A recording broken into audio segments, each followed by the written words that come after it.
make it, oh, he has something important to say, right?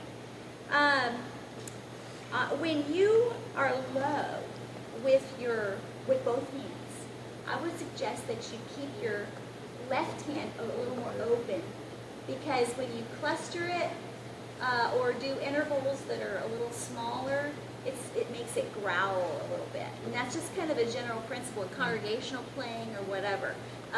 We have to be careful of that. And just overall, I would suggest that you record yourself and listen to, pardon? My mom has a recording. Okay, listen to places, I'm saying this from personal experience because I've been told that I do this. Listen to places where you tend to rush, all right? Because it gets a little unsteady. A lot of people think that acceleration equals crescendo, but try to think of ways to crescendo without acceleration. Let's see if you can do that. When you get to the arpeggios, which are always fun, they're fun to do, when you get to C major there, I would like to hear more melody in your left hand. Could you start right there? More melody, less arpeggio. Okay, well, I didn't hear the first note very well. Okay, and let's go back to what Mr. Ream was talking about. Let's think about what the important beat is in that, or two beats in that measure. What are they? Okay, well, at least, yeah, okay, are you thinking of this as 1, 2, 3, 4? Is that what you're thinking of? Or are you thinking eighth notes in your left hand? Quarters?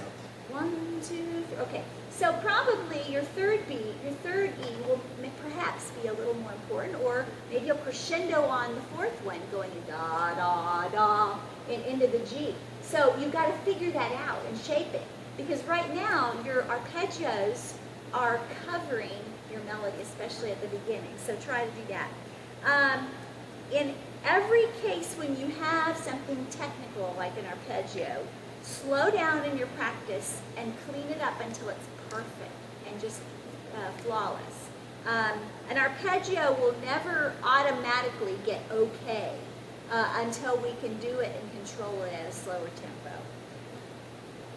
A couple chord things, the more you can learn about theory, the better for your arranging. There's one place that I heard a little bit of parallel stuff with a 6 chord and a 5 chord, and it was like this kind of thing,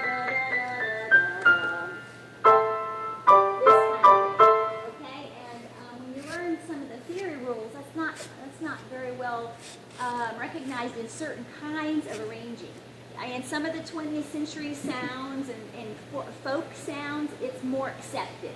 But that's not the style you're using. So I would stay true to the style you're using. And also, near the end, you're elongating things. And when you get to count your many blessings, see what God, I think it's right on the word God. When you're slowing down, you've got a D flat chord with an A flat in the bass. You know what I'm talking about? Okay, match your chords in each hand. Can you run into that? Count your many blessings, see what God. Keep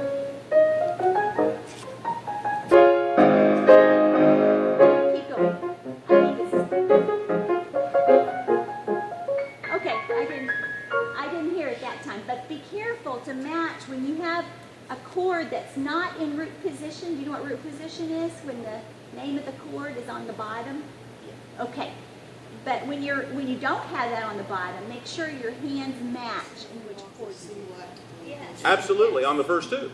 On the first two. Then you have something that makes sense textually and makes sense in 1, 2, 3 pattern, and the third pattern then is longer. Count your many blessings, see what God has done. And I would not stretch that out because you're going to do that later and you give it away.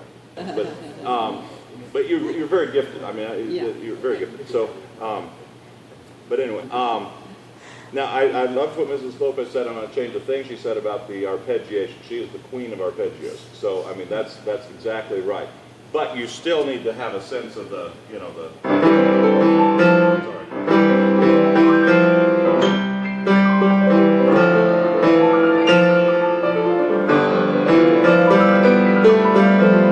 It's not too much to have it that much in the forefront of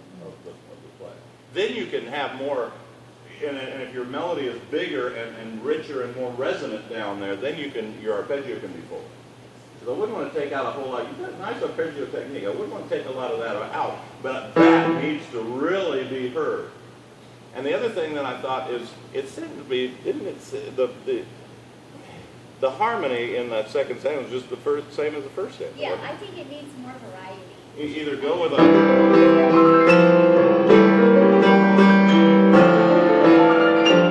some harmonic motion. It's harder to do that arpeggio on the diminished triad, but do something, there, because I think that will help it harmonically. And then save your expanded. Yeah, count your many blessings, see what God hath. Count your many blessings. You can go into your little coda thing, but save that expansion for the end when it really counts. You did that several times along the way, and it was like, yeah, we've done that already. And you did it real early, and so save that, because that's a neat effect. Anytime you elongate a phrase, that's really ending material. And the other comment about the ending is don't have too many endings. Okay, you had this long, count your many blessings, see what God hath. Count your many blessings, count your many blessings, count your many blessings, see what God hath. And then we had the expansion again. So, just think about that a little bit. Really make the ending the ending. We all know that even in classical music, sometimes there's multiple endings. You're going down the highway listening to public radio and Beethoven Symphony, and you get to the end, you have this, 5